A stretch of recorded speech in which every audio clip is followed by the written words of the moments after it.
me and Michael were talking about this before you guys got here.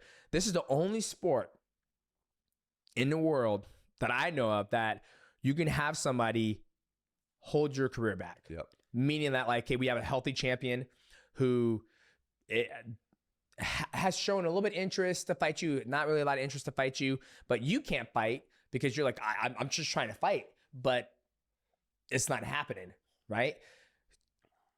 God, I guess speak on that. Like, how frustrating is it, for you? Your dad is like, guys, can we just get a fucking fight? Because it's not like you're getting younger. You're only going to get older, right? Yeah, sure. I'm quite lucky in that regard because I don't feel like I have a lot of miles on the clock, and the 32 is quite young for heavyweight. Yeah, you're getting right in your prime. I would definitely fight if I could. Now, I've been almost a year inactive with no prospects of anything apart from weight. Yeah. So now is actually a little bit more of a tricky time for me mentally than it was then. Even though you had a reason for escaping you from the cage. Even people then were like, people who was like, "Are you okay? Like, how are you dealing with coming back and stuff like that?" And I was like, "Yeah, I'm good. Like, I've got this to look forward to. The doctors say I've got to do this in 2 weeks, or in 2 months I can start grappling." And I constantly had like little goals that I could like work towards. Whereas now it's just like, right, just be ready, and we'll just let you know. Yeah. And then it's kind of difficult, like mentally, to to be like, but this is the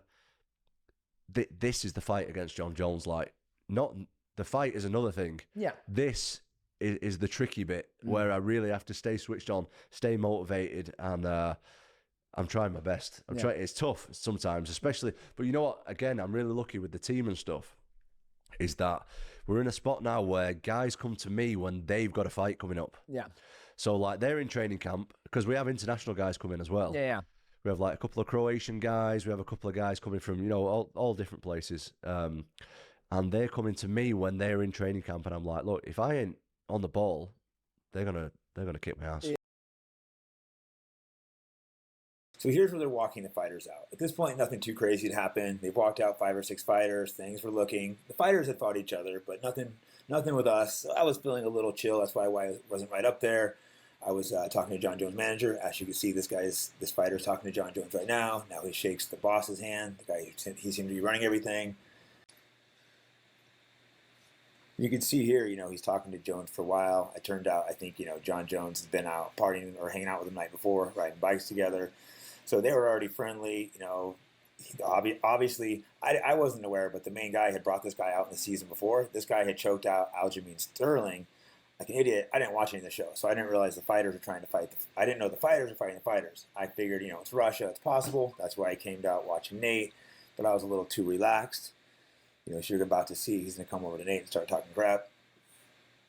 Now he's talking to the boss. Now right here he comes to Nate, and he starts saying like, "Oh, I'm a gangster." See, kind of flashing at Nate a little bit. You see Nate flashing back, and they're running his mouth. But I wasn't paying attention like I should have been. My fault. But luckily, our guy Jose right there, he's watching. You can see him seeing the situation, and Nate just went and slapped him. So as you see, Jose comes up. Now the guy just started trying to spaz out, acting crazy as people circle him. Like, I didn't know this guy was known for fighting, but bam, our guy just popped him in the head right there. Boom! See, smacked back. Now he hypes up, trying to pretend like he's going to hit everyone. Like I said, had I been smart and watched the show, I'd realize this guy's constantly being in fights. There's videos of him constantly coming up and choking people from behind. You walk back, you see no one's escorting him out. There's probably about 100 Chechens and Dagestanis there. You can't see them all in the room because this mansion is insane. This is just one room and one of 3 stores. Plus there's guys all outside. So clearly they could walk this guy out, but they're not really making any effort. Here's the crew. Here's Nate. Now he's realizing, oh shit, these guys are going to be trying to fight me. So at that point, I started being a lot more on guard watching. So here's the guy walking back in the house for like the 3rd or 4th time after like 30 Chechens drag him out. They're pretending they can't security him. So here's like our media guy and health manager. He just choked him and threw him on the ground. So clearly he's mad. He got dropped by a media guy. So here he's coming at him. Again, this guy's not a fighter at all. He's throwing at him. He goes to lat drop him, but he tripped. So, like I said, this is like the 3rd or 4th fight at this point. We're supposed to be doing a reality show, not fighting random people. So here's where I'm getting jumped.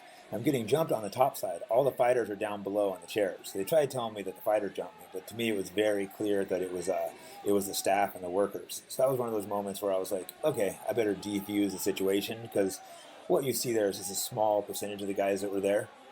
He said there was over 100 Chechen and Dagestani guys. So I was like, maybe instead of trying to fight these guys out in an excluded island or a beach, it's better to try to just calm it down a little.